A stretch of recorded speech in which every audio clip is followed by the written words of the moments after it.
ආයුබෝවන් ආදරණීය දුවේ පුතේ උසස් පෙළ විභාගය වෙනුවෙන් සූදානම් වන ඔබට වැදගත් වන සාකච්ඡා කිහිපයක් ඔබට ගෙන එන්නට අද අපි බලාපොරොත්තු වෙනවා.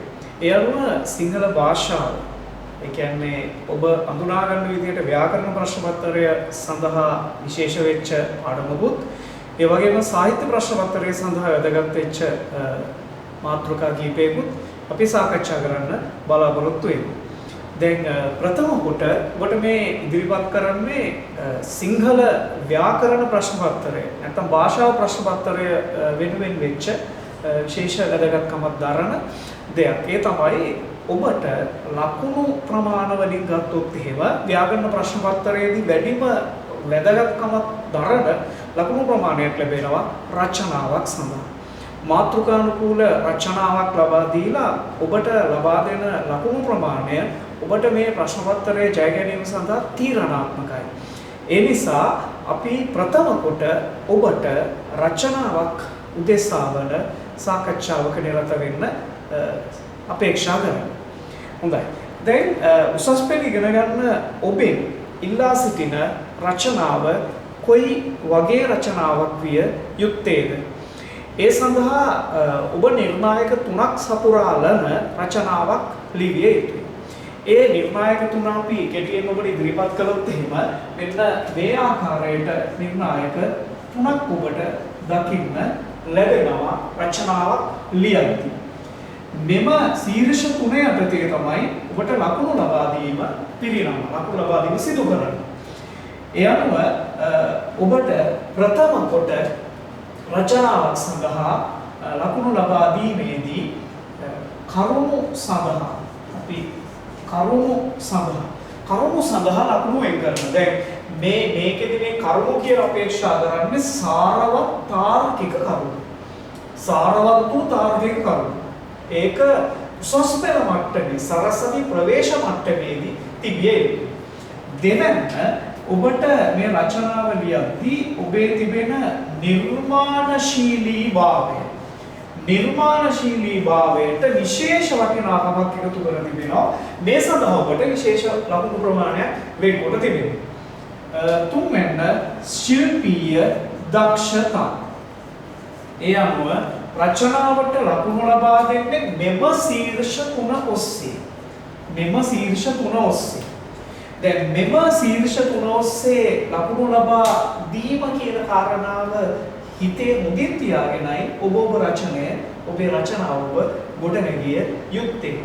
මේදී උසස් පෙළ දරුවන් උදෙසා පිරිනමලා තිබෙනවා ශීර්ෂ කීපයක්. මෙන්න මේ ශීර්ෂයන් යටතේ ඔබට රචනාවක් ලබා දීමේදී අවධානය යොමු කරන බව සඳහන් කරලා තිබෙනවා. ඒ අනුව අපි මේ ශීර්ෂ කීපය ඔබට ඉදිරිපත් කරන්න කැමති. ඒකෙදී කරුණු ගොනු කර ගැනීමේදී ඔබට ඒක යම් පහසුවක් වෙයි. ඒ අනුව රචනාවක් ලියද්දී ඔබේ හිත ඇතුලේ පේන ඇති කරුණු තියෙනවා. නිර්මාණශීලී භාවය ගොඩනැගී තිබෙනවා. එහෙම කරුණු තියෙන්න ඕන කිව්වහම එකවරම කරුණු වෙන්නේ නැහැ. යම්කිසි ආකාරයකට ඔබට ඒ කරුණු මොන වර්ගයේ කරුණුද මොන වර්ගයේ මාතෘකාද ඔබට එන්නේ කියලා අදහසක් දීලා තිබ්බොත් ඔබට යම් පහසුවක් වෙයි ඒ කරුණු එකතු කර ගැනීමේදී.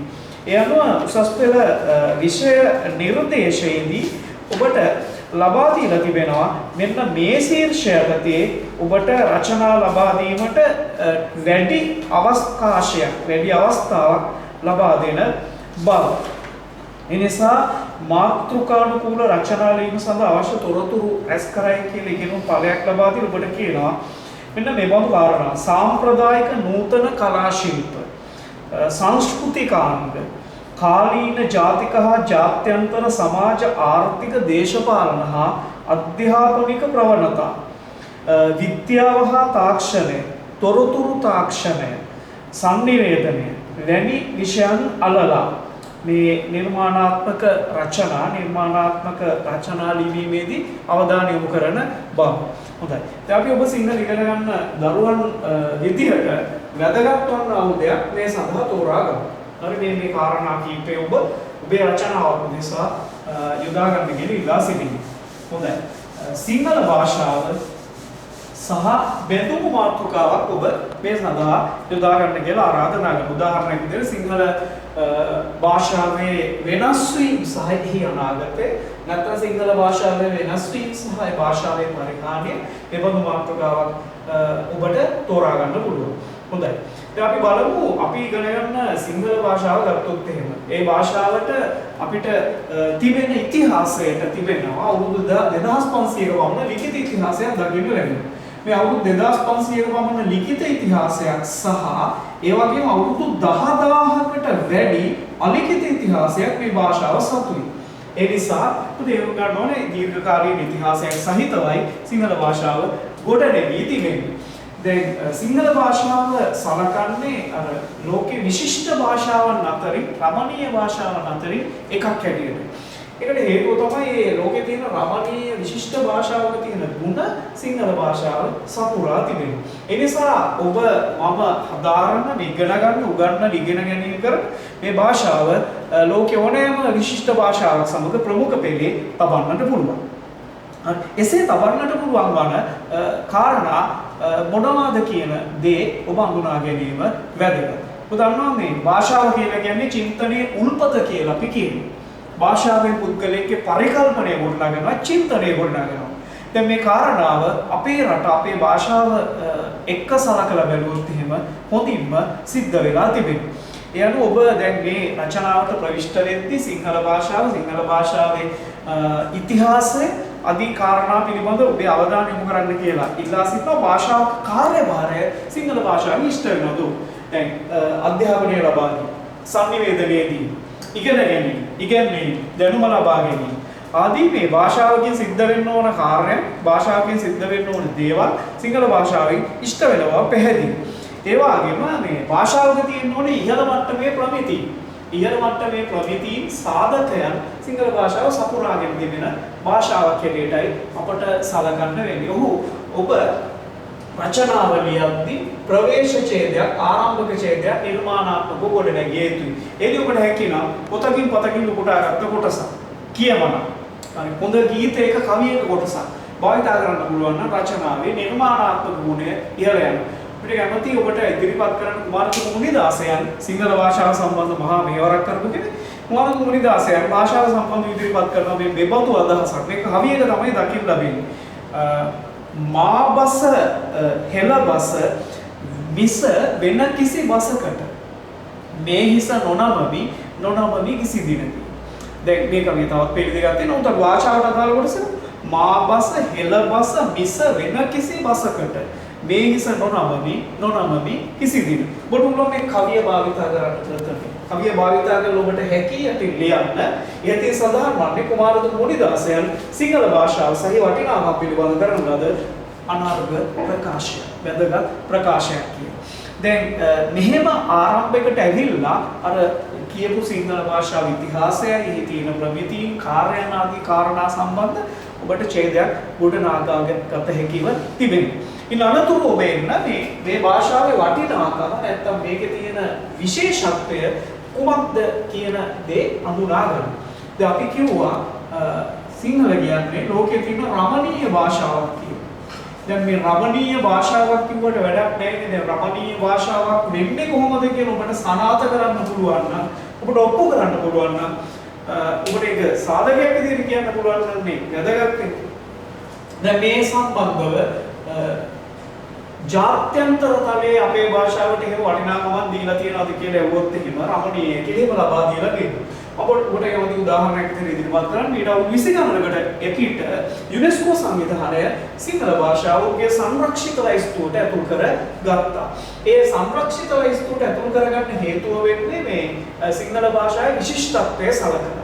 දැන් මේ රමණීයත්වය කියන කාරණාව අපිට හරි පහසුයි වර්තමාන සමාජය තුළ නම් සනාථ කරගන්න. ඒකට හේතුවක් හැටියට තියෙන්නේ කිසියම් සෙවුමකින් සොයා බැලීමකින් ඒ කාරණාව තහවුරු කරගත හැකියි.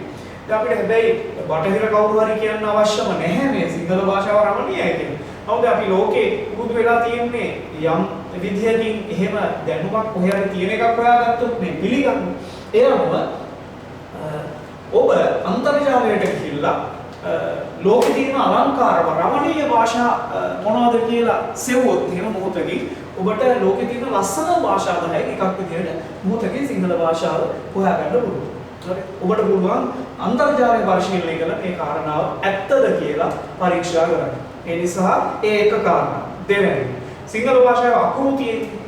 ඔබට පුළුවන් අන්තර්ජාලයට ගිහිල්ලා ලෝකේ තියෙන ලස්සනම අකුරු කියලා හොයලා බලන්න. ලෝකේ තියෙන ලස්සනම අකුරු කියලා හොයලා බැලුවාම මොන නිර්ණායකයකට ගත්තත් මොන ලයිස්තුගත කිරීමේ ගත්තත් ඒ ප්‍රධාන 10න් එකක් හැටියට සිංහල භාෂාව හඳුනා ගන්න පුළුවන්. ඒ නිසා මේක ගැන අපිට ආරම්භ වෙන්න පුළුවන්. හේතුව ලෝකේ ඕනම තැනකට ගිහිල්ලා අපිට මේ වැඩේ කරන්න පුළුවන්. ලෝකේ ඕනම තැනකට ගිහිල්ලා ඒ අන්තර්ජාල සෙවුම් මේ යන්ත්‍රයක් භාවිතා කරලා අපිට පුළුවන් මේ භාෂාවේ රමණීයත්වයේ අක්ෂරවල රමණීයත්වයේ හොයලා බලන්න. ඒ නිසා ඒක සනාථ කළ හැකි කාරණාවක් හැටියට ඔබට දක්වන්න පුළුවන්. ඉතින් අනතුරුව මම කැමති ඔබට ඉදිරිපත් කරන්නේ සිංහල භාෂාව සම්බන්ධයෙන් විදේශිකයන් නැත්නම් විජාතිකයන් විදේශිකයන් සිංහල සම්බන්ධව ප්‍රකාශ කරලා තියෙන ප්‍රකාශ කීපයක්. දැන් මේ කිසිවෙක් සිංහල මව් භාෂාව වෙච්ච අය නෙමෙයි. අපි උදාහරණයකට මුලින්ම ගන්නවා ඔබ ඉගෙනගෙන තිබෙන සාහිත්‍යයේදී බුද්ධඝෝෂ හාමුදුරුවෝ ගැන. දැන් බුද්ධඝෝෂ හාමුදුරුවෝ ගැන ඔබ ඉගෙනගෙන තියෙන කාරණා සීමත් කරගෙන බුද්ධඝෝෂ හාමුදුරුවෝ තමයි ධම්මපදට්ට කතාව ලියන්නේ. බුද්ධඝෝෂ හාමුදුරුවෝ ඉන්දියාවේ ඉඳලා ලංකාවට ආවේ දේශාටක හාමුදුරුවෝ. උන්වහන්සේ ලංකාවට එන්නේ සීහ රට්ට කතාව හොයාගෙන. බුද්ධඝෝෂ හාමුදුරුවන්ගේ මව් භාෂාව සිංහල නෙමෙයි. උන්වහන්සේ ඉන්දියාවේ ආන්ධ්‍ර ප්‍රදේශ කියන ප්‍රාන්තයේ ඉඳලා ලංකාවට එන්නේ තෙලිඟු කතා කරේ. මව් භාෂාව තෙලිඟු සිංහල නෙමෙයි. ඒ හින්දා උන්වහන්සේ සිංහල ගැන යම් ප්‍රකාශයක් කරලා තියෙනවා. ඒක අපිට වැදගත් වෙන්නේ උන්වහන්සේ ජාතිකයෙක් නිසා. බුදුඝෝෂ හාමුදුරුවෝ කියන ප්‍රකාශය තමයි ධම්මපදට්ට කතාව සිංහල භාෂාවෙන් තිබ්බ සිංහල අට කතාව ටික පාලියට පරිවර්තනය කරගෙන ඒ පාලි කතාවල හැමතැනම උන්වහන්සේ ලියනවා සීහල භාෂාන් මනෝරාමා භාෂා. සීහල භාෂාන් මනෝරාමා භාෂා. මොකක්ද කියන්නේ? සිංහල භාෂාව මනෝරම්‍ය භාෂාව. සිංහල භාෂාව මනෝරම්‍ය භාෂාව. දැන් මේ මනෝරම්‍ය භාෂාව කියලා සිංහල භාෂාවට ගෞරවයක් දෙන බුද්ධඝෝෂ හාමුදුරුවෝ සිංහලේ නොවේ. සිංහලේ නොවේ. දැන් ඒක අපට ලැබිච්ච සම්මානය. නැත්නම් අගය කිරීම. මේක. ඒකට ඔබ කල්පනා කරොත් එහෙම බුද්ධඝෝෂ හාමුදුරුවෝ විතරද නෑ. බුද්ධඝෝෂ හාමුදුරුවන්ට අමතරව රාජසේකර කියන කවියෙක් ඉන්දියානු කවියෙක් මෙයා ලංකාවට පැමිණියා. දැන් මේ රාජසේකර කියන උතුරු ඉන්දියාවෙන් පැමිණෙන කවියා ලංකාවට ඇවිල්ලා නැවත සියරට ගිහිල්ලා ලියන කවිය. ඒ කවියේ දකින්න ලැබෙන පළවෙනිම පේළියේ තියෙන්නේ අමාවන් වදන්ද. ඔහු ලියනවා අමාවන් වදන්ද. ඒ කියන්නේ අමෘතය වැනි වචනද. අමෘතය වැනි වචනද. මුතු උපදින රෝහණයෙන්ද මිනි වගුරන රටකින්ද යුතු මෙවන් දිවයිනක් අත්කොයින්ද කිය. දැන් මේ ලංකාවට දෙන ගෞරවය අපි මේ මාතෘකාවට රොපෝට අදාළ දෙන පසකින් තියෙන අමාවන් වදන්ද අමෘතය වැනි වචන කියලායි කිව්වේ. දැන් අමෘතය වැනි වචන කතා කරන මිනිස්සු ඉන්නයි කියලා කියන රාජසේකරගේ මව් භාෂාව සිංහල නොවේ. මේ ලාංකිකයෙක් නෙමෙයි. සිංහල ජාතිකයෙකුත් නෙමෙයි. මේ දෙවයි. ඊළඟට ඔබ දන්නවා අපේ රට සියවස් ගණනාවක් බටහිර රටවල් වලට යටත් විජිතයක්ව පැවතියි. මේ යටත් විජිත කාලේ හිටපු සමහර අය මේ අගය කිරීම මේ වටිනාකම අපිට ලබා දීලා තිබෙනවා. උදාහරණයක් විදිහට ඔබට ඉදිරිපත් කරන්න කැමති රොබර්ට් නොක්ස්. දැන් රොබර්ට් නොක්ස් තමයි දෙවන රාජසිංහ රජුගේ කාලේ අපේ රටේ සිරකරුවෙක් විදිහට හිටියේ. හරි. මේ දෙවන රාජසිංහ රජුගේ කාලේ හිරකරුවෙක් විදිහට හිටපු රොබර්ට් නොක්ස් බ්‍රිතාන්‍ය ජාතිකයෙක්. ඔහු ඔබ අහලා ඇති නැවත ඉංගලන්තයට ගිහිල්ලා පොතක් රචනා කරා. එදා හෙළදිව කියන. එදා හෙළදිව කියන පොතේ දකින්න ලැබෙන රොබර්ට් නොක්ස්ගේ ප්‍රකාශය. ඒ සිංහල භාෂාව සම්බන්ධව. ඔහු කියනවා සිංහල භාෂාව උකනේ වාක් ශක්තිය පොහොසත් වෙච්ච ලාලිත්‍යෙන්ද මාධුර්යෙන්ද අනුන භාෂාවයි.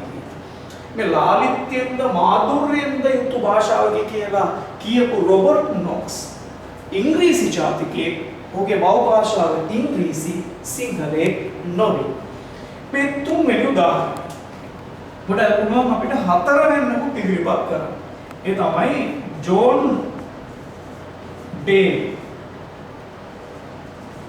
ජෝන් ඩේව් මෙයා බටහිර ජාතිකෙක් ලංකාව ඉංගලන්ත ඇටත්විජිතයක්ව පැවති කාලේ අපේ රටේ ඉඳපු රොබර්ට් බ්‍රවුන් රේඛාන්දුකාරයාගේ වෛද්‍යවරයා හිටියට තමයි ජෝන් ඩේව් හිටියේ. දැන් ඌ පසු කාලේ පොතක් ලියනවා දේවදුතු ලංකාව කියලා. දැන් දේවදුතු ලංකාව කියන පොතේදී ජෝන් ඩේව් කියනවා ලාලිත්‍යෙන්ද මාධුර්යෙන්ද යුතු භාෂාවක් කියලා සිංහල භාෂාව.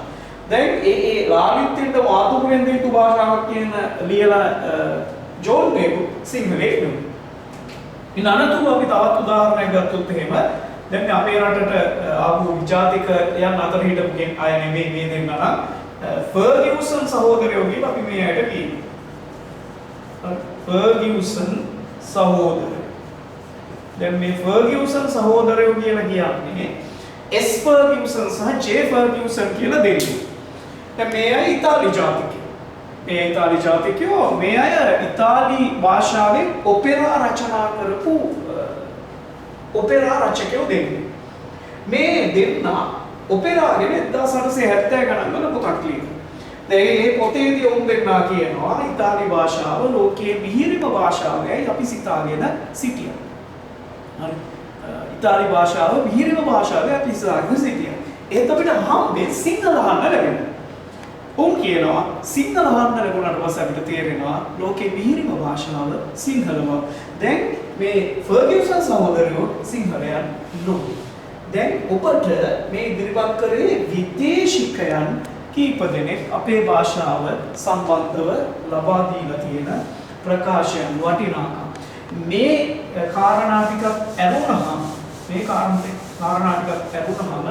අපේ භාෂාවට දකින්න ලැබෙන සුවිශේෂ කාරණාවක් තමයි ද්විරූපතාවය කියන්නේ.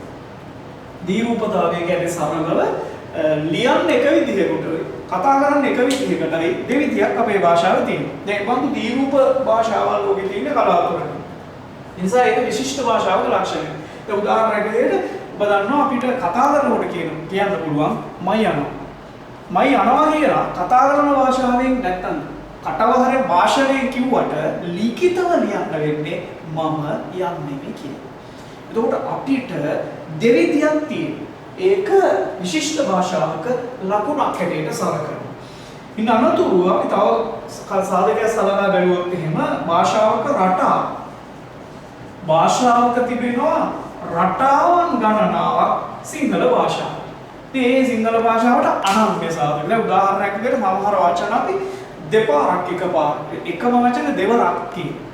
දැන් උදාහරණයක් විදිහට ඔබ හිතන්න පුංචි අවදියේ දරුවෝ ඔය පොඩි පන්ති වල ප්‍රාථමික පන්ති වල තමන්ට උගන්වන ගුරුතුමිය සාරියක් ඇඳගෙන ආවොත් මල් වැටිච්ච. එතකොට කියනවා මල් සාරියක්. දැන් ඕක වෙන භාෂාවකට හැරුවම මේ අර්ථය එන්නේ නැහැ. අපි දුම් පේලි හැදිලා යනවා. හරිද? කෑලි වලට කැඩිලා යනවා. හරි ඔහොම ගියේ. දැන් ඔය අපේ භාෂාවේ තිබෙන ඒ ඇතැම් ඒ බඳු කාරණා ලෝකයේ වෙන භාෂාවක හඳුනා ගන්න තියෙන්නේ අසීරු. ඒ නිසා ඔබ හොයාගන්න දුවේ පුතේ අර භාෂාවක විශිෂ්ටත්වය කියන කාරණා සිංහල භාෂාව සම්බන්ධ. ඒ සම්බන්ධව ඔබට කරුණු පෙරගත් ස්වා ගැනීමක්, ඡේදනය කර ගැනීමක් කළ හැකිව තිබේ. ඉන්පස්සේ ඔබට වෙන් කරන්න වෙනවා ඔබට සස්පෙල් විභාගයට අනුව බොහෝ වෙලාවට අවධානය යොමු කරන කාරණාවක්. ඒ තමයි මේ භාෂාව මක් වෙනවද වෙනස් වෙනවා. භාෂාව වෙනස් වීම සම්බන්ධව ඔබ කරුණු පෙරගත් ස්වා ගැන ඡේදයක් ගොඩනගා. right. දැන් භාෂාව වෙනස් වීම භාෂාවක් වෙනස් වෙනවා කියන එක සත්‍යය. දැන් මහාචාර්ය ජේ.බී. දිසානායක සමකාලීන සිංහලය කියන කෘතියේදී මේ සම්බන්ධව බොහෝ වටිනා ප්‍රකාශයක් කරනවා. එතුමා කියනවා භාෂාව ගංගාවක් බඳුයි. ගඟක් එක ලෙස නොපවති. භාෂාවද ඒ බඳුය කියලා. ඊට පස්සේ එතුමා කියනවා ඇතැම් තැනක ගඟ නිසෝල්මනේ ගඟයි. ඇතැම් තැනක දෙගොඩ තලා යන ජල ප්‍රවාහයක් ප්‍රචණ්ඩ ජල ප්‍රවාහයක් ලෙස ගඟ දැකිය හැකියි. තවත් තැනක ගඟ නැමුමකින් ගඟරයකින් යුක්තව ගලයි. කියලා මහාචාර්ය ජේ.බී. දිසානායකයන් ජීවමාන භාෂාවක් ගංගකට සමාන කරනවා. ඒ ගංගකට සමාන කරලා කියන්නේ ගඟ වෙනස් වෙනවා වගේ භාෂාවත් හැමතිස්සෙම වෙනස් වෙමින් පවතින්නේ කියන. එතුමා කියනවා අර ඩිසොල්මණය ගන්නවා වගේ යම් අවස්ථාවල ඉතිහාසයේ පුරා කිසිම වෙනසක් නැතුව ඒකාකාරීව ගලපු අවස්ථා තියෙනවා. ඒ වගේම සමහර අවස්ථාවල බරපතල විදිහට වෙනස් වෙලා තියෙනවා. ඒ උදාහරණයක් පෘතුගීසින්, ලන්දේසින්, ඉංග්‍රීසින් ආවම වචන ගොඩක් භාෂාවට එකතු වුණානේ. අර ඒ බඳු දැන්. හොඳයි. දැන් භාෂාව වෙනස් වෙනවා කියන එක ඔය වගේ නිර්මාණාත්මක දේවල් එකතු කරගන්න කියන කාරණාවලින්දයි මම මේ උදාහරණ කියන්නේ යම් යම් පුද්ගලයෝ පොතපතේ තිබ්බේවා ඒවා එකතු කරගත්තාම අය දුවේ ඔබේ රචනාවේ සාහිත්‍යමය නිර්මාණාත්මක ගුණ වැඩි වෙන්නේ. එහෙම නැත්නම් ඔළුවේ තියෙන කාරණා ටික එහෙමම ලිව්වයි කියලා විශාල ලකුණු ප්‍රමාණයකට ඔබට සමීප වෙන්න බැරි වෙනවා. හොඳයි. භාෂාව වෙනස් වෙන්න බලපාන අපි කියමු ඔබ ජීවිතසානායක මහාචාර්යතුමාගේ පොතේ තියෙන ඔය කාරණාව තේරුම් අරගෙන ලිව්වයි කියලා. ඒක එක. ඊට පස්සේ ඔබට ලියන්න පුළුවන් අයි භාෂාවක් වෙනස් වෙනවා. භාෂාවක් වෙනස් වෙන්නේ මිනිස්සු වෙනස් වෙන නිසා. භාෂාවක් වෙනස් වෙන්නේ මිනිස්සු වෙනස් වෙන නිසා. මොකද්ද මිනිස්සු වෙනස් වෙනවා කියන්නේ?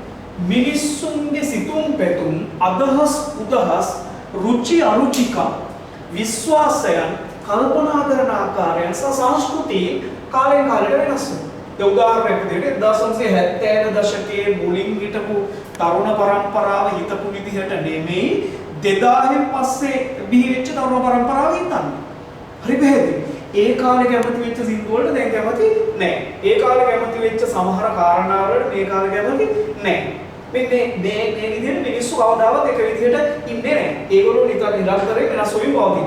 දැන් මිනිස්සු වෙනස් වෙනකොට මොකද්ද වෙන්නේ? භාෂාව වෙනස් වෙනවා. මොකද මේ මිනිස්සුන්ගේ මානව සංනිවේදනයේ ප්‍රධාන වේගන භාෂාව. ඒකෝට මිනිස්සු වෙනස් වෙනවා නම් ඒගොල්ලන්ට භාෂාව වෙනස් කරගන්න නැතුව දිගටම එකම භාෂාවකින් කතා කරන්න බැහැ. ඒ නිසා මිනිස්සු වෙනස් වෙද්දී භාෂාව වෙනස් වෙනවා. ඒක තමයි භාෂාව වෙනස් වෙන බලපාන ප්‍රධාන කාරණා. ඊට පස්සේ ඊළඟට මේ භාෂාව වෙනස් වෙන ආකාරයන් අපේ වාග් විද්‍යාඥයෝ ප්‍රධාන ක්‍රම දෙකකට දක්වනවා. මේ ප්‍රධාන ක්‍රම දෙකකින් එකක් තමයි අභ්‍යන්තර වෙනස් වීම. අභ්‍යන්තර වෙනස් වීම කියලා එක සාධකයක් තියෙනවා. අභ්‍යන්තර වෙනස් වීම කියන්නේ භාෂාවක ඇතුළතින් වෙනස් වීම. ඇතුළෙන් වෙනස් වීම. උදාහරණයක් විදිහට වර්තමානයේ අපි භාවිතා කරන්නේ ඔහු කියන එක ඒක වචනයක් හැටියට. ඔහු දාලා වාක්‍යයක් ලියුවොත් කියන්නේ ඔහු වැඩ කරයි. එක්කෙනෙක්. නමුත් අතීතයේ පුරාතන ගද්‍ය සාහිත්‍යය අපිට හම්බ වෙනවා ඔහු කියන එක බහුවචනයක් විදිහට. අපි ජාතකයේ සතරත්තාවලිය හම්බ වෙනවා ඔහු දෙදෙන. දැන් ඔහු දෙදෙන කියන්නේ එක්කෙනයි දෙන්නයි නෙවෙයිනේ. ඔහු දෙදෙනා කියන්නේ. ඒ කියන්නේ ඔහු කියන වචනේ භාවිතා කරලා තියෙන අතීතයේ හරි වෙන අර්ථයකින් කියන්නේ බහුවචන අර්ථයකින්. හරි. ඔබට සතරත්තාවලියදී හම්බ වෙනවා බෙහෙත නෙමෙයි බෙහෙද කියලා වචනය. අපි කියන්නේ බෙහෙත් ගන්න යනවා. සතරත්තාවලිය කියන්නේ බෙහෙත් ගන්න යනවා. දාන්න පාවිච්චි කරනවා. හරි. ඊට පස්සේ වැටුම කියන. අපි කියන්නේ වැටුප කියන.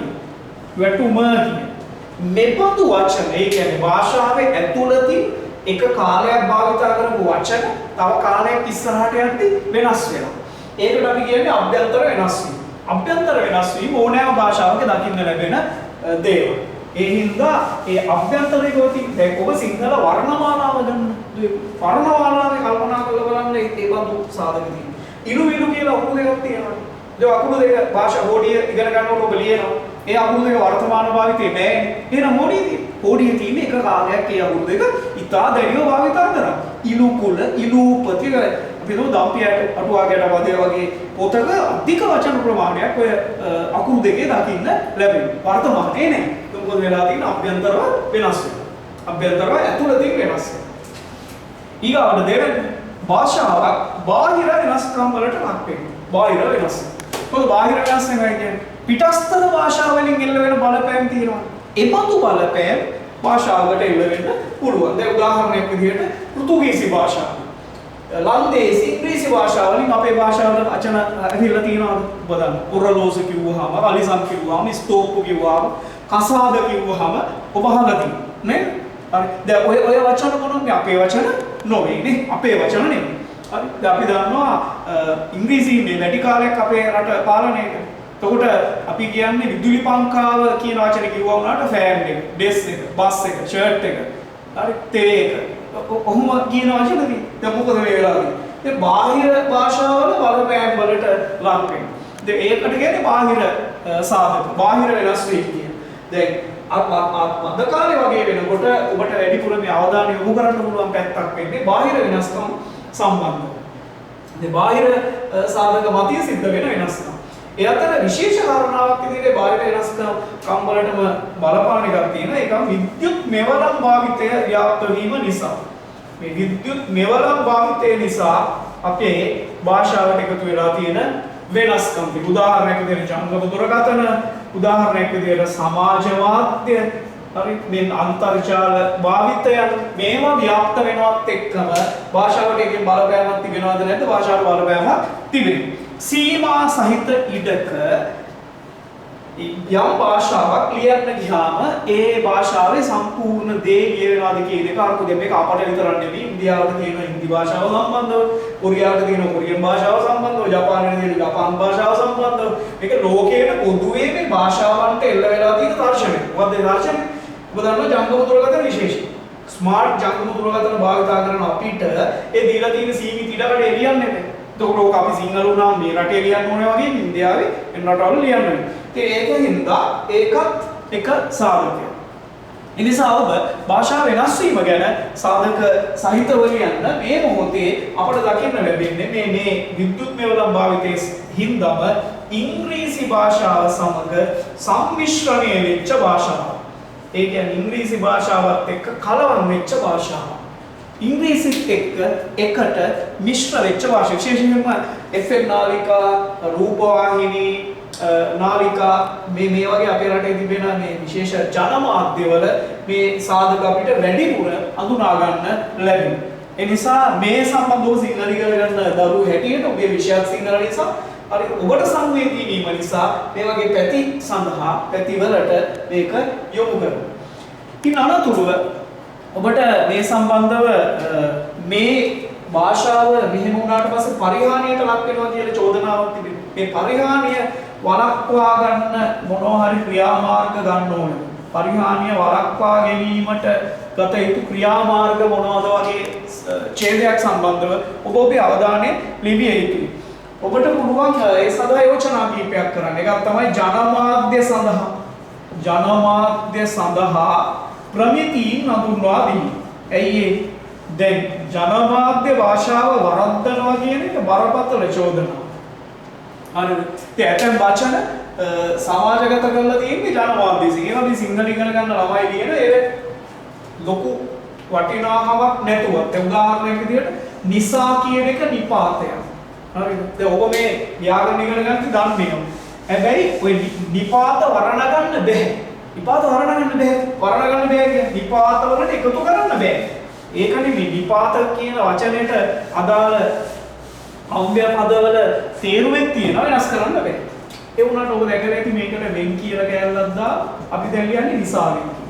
දැන් කවුරු හරි අහුවොත් එහෙම කවුද මේක අපිට කියලා දුන්නේ? මේ ජනමාධ්‍ය කියලා දුන්නා. ජනමාධ්‍ය වල මේ වචන වැරදුවා අපිත් වරද්දා. ඔය එක. ඊගාවට ඔබ දැකලා ඇති ගායකයන් ගායිකාවන් දී කරන වැඩසටහන් වල වාක්‍යන වචනයක් තියෙනවා මේ ප්‍රාසංගික. දැන් මේ වචනේ ජනප්‍රිය. ඔබේ ප්‍රාසංගික ඉදිරිපත් කිරීම ඉතාම ඉහළ. එහෙම කියන්නේ. මේ වචනේ වැරදි. එහෙනම් මොකක්ද හරි වචන? ප්‍රසංග කියන එකට එක එකතු වෙනවා. ඔබ දන්නවා ප්‍රථම කියන එකට එක එකතු වෙනවා. මොකද වෙන්නේ? ප්‍රාථමික වෙනවා. ප්‍රාථමික වෙන්නේ. පරම්පරාවලට එක එකතු වෙනවා. පාරම්පරික වෙන්නේ. ඒක එහෙමනම් ප්‍රසංග වලට එක එකතු වුණාම ඒක ප්‍රාසංගික. මෙහෙම තියෙනවා. ප්‍රාසංගික නෙමෙයි. දැන් මේ වචනේ කවුද අපිට කියනවා දුන්නේ? මේ වැරදි වචනේ ජනමාධ්‍ය. හරි. ඒ නිසා ඔය වචන කීප. දැන් මේ බඳු උදාහරණ තවත් තියෙනවා. ඔබ දන්නවා මේ ස්ත්‍රීලිංග පද සාධනයේදී අපි කියනවා බාල කියන ප්‍රකෘතියට ඉකා කියලා ප්‍රත්‍යක් එකතු කරාම ඔකට හැදෙන වචනේ බාලිකා. මේ ඉකා දැම්මහම ඒක ස්ත්‍රීලිංගයක් වෙනවා. උදාහරණයක් විදිහට සේවිකා. බාලිකා. පාලිකා. ඒක ස්ත්‍රීලිංගය. එහෙමනම් මේකට තවදුරටත් ස්ත්‍රීලිංග ප්‍රත්‍ය භාවිත නොකළ යුතුයි. දැන් බාලිකා කියපුවාම අපි දන්නවානේ බාලිකා පාසල් කිව්වොත් ගෑනු ළමයින්ගේ පාසල්. ප්‍රශ්නයක් නැහැ. තේරෙන්නේ. මේකට වියන් කැලලක් දැම්මා මොකද? බාලිකා වියන්. එතකොට ඉකා කියලා එකපාරක් ස්ත්‍රීලිංගයි, ආයි වියන් කියලා තව පාරක් ස්ත්‍රීලිංගයි. දෙවරක් ස්ත්‍රීලිංගයි. පදය වැරදි. කවුද වචනේ ගෙනලා දුන්නේ? රටට ජනමාධ්‍ය විසින්. ඉතින් ඒ නිසා ජනමාධ්‍ය භාෂාව වරද්දනවා. එතකොට මොකද්ද කරන්න පුළුවන්? ජනමාධ්‍ය වලට ප්‍රමිතියක් අඳුරවා දෙන්න පුළුවන්. ඒ වගේම සිංහල භාෂාව හදාරමු සිංහල භාෂාව ඉගෙන ගන්න දරුවෝ උන්නතර විශ්වවිද්‍යාලවලින් එළියට එනවා.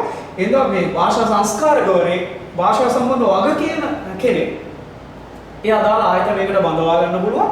අර එහෙම බඳවාගෙන අර තියෙන අර වැරදි අඩු කරගන්න පුළුවන්. දැන් මේ අපිට තියෙන කාලයක් පොඩ්ඩයි කියන්නේ නමුත් වාක්‍යවල වෙනත් ඒවා වැරදි තියෙන ඕනෑ. දැන් උදාහරණයක් විදිහට ප්‍රවෘත්ති මේ රූපවාහිනී නාලිකාවල වඩි නාලිකාවල ප්‍රවෘත්ති කියනකොට ඔබ දැකලා ඇති කාලගුණ අනාවැකියක් කියන්නේ. දැන් මේ කාලගුණ අනාවැකියදී කියන්න ඕන මේ අපි හිතමු බස්නාහිර වයඹ සහ උතුරු මැද පළාත් වලට අපර භාගයේ වූ සන්ධ්‍යා කාලයේදී කියලා වචනයක් කියනවා මෙහෙම. මදවැසි බලාපොරොත්තු විය හැකියි. දැන් බලන්න මේ වචනේ හරියද? මදවැසි. මද කියන්නේ නැද්ද කියන්නේ? කජු මද. ඒවල කජු කියන්නේ නැද්ද? හරිද? දැන් මද. දැන් ඇත්ත වචනේ මොකද්ද? මදවැසි. මොකද වචන? මදවැසි. දැන් මදවැසි නෙමෙයි දුවේ පුතේ කියන්නේ. හරි මේ උදාහරණත් එක්ක මොකද ඒරුම් ගන්න ඕනේ ජනමාධ්‍ය විසින් භාෂාව වරද්දන හින්දා ඒ සම්බන්ධ යෝජනාව.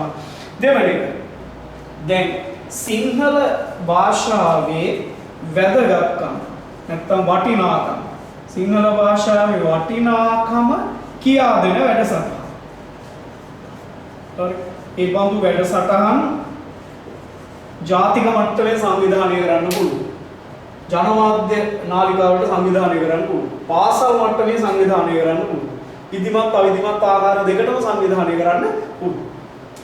ඊගාවට අර භාෂාව සුරකින්න සංවිධාන. භාෂාව සුරකින්න සංවිධාන. දැන් උදාහරණයක් විදිහට හෙළහවුල වගේ සංවිධාන කුමාර මුනිදාසයන් නායකත්වයේ දරුවා. ඒකට කුමාර මුනිදාසයන් ජීවතුන් අතර ඉඳද්දී එතුමා මේ භාෂාව සම්බන්ධයෙන් නිර්භයව පෙනී සිටපු කෙනෙක්. හරි.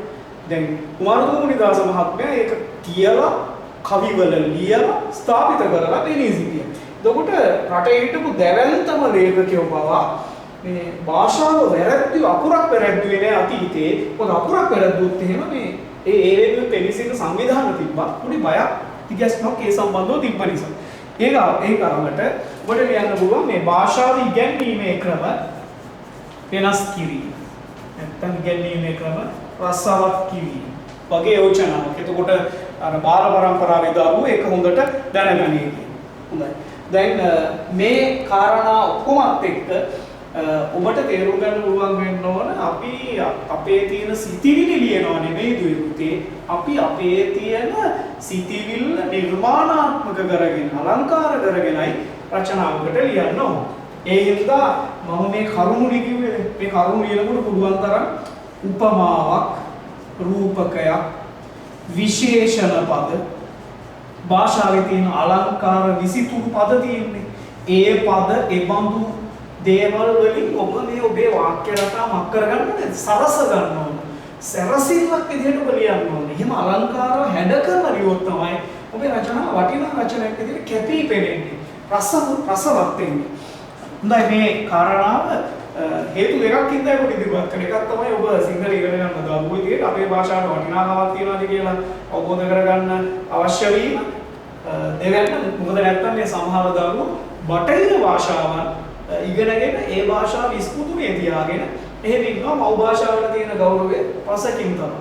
ඒ නිසා රචනාවක් විදිහට ඔබට ඒක යොදා ගන්න පුළුවන් කියන එකයි අද අපි බලාපොරොත්තු වෙන්නේ සාකච්ඡා කරන්න. ඔබ මේක ගෙදරදී ලියද්දී සස්පෙල විභාගෙට ගන්න පුළුවන් කාලය ඔබ දන්නවා. ඒ නිශ්චිත කාලය සලකලා ඒ වෙලාවට ලියලා ඉවර කරන්න. තෝරලා ඔබට මැනගන්න පුළුවන් ඔබට ඒ නිශ්චිත වෙලාවේදී මේ කියන කාරණාව අවසන් කරගන්න පුළුවන්ද කියලා. හොඳයි අපි මෙන්න මේ දේ තමයි භාෂාව ප්‍රශ්න පත්‍රයේ වෙනුවෙන් බලාපොරොත්තු වෙන්නේ ඔබත් සමග බෙදා හදාගන්න.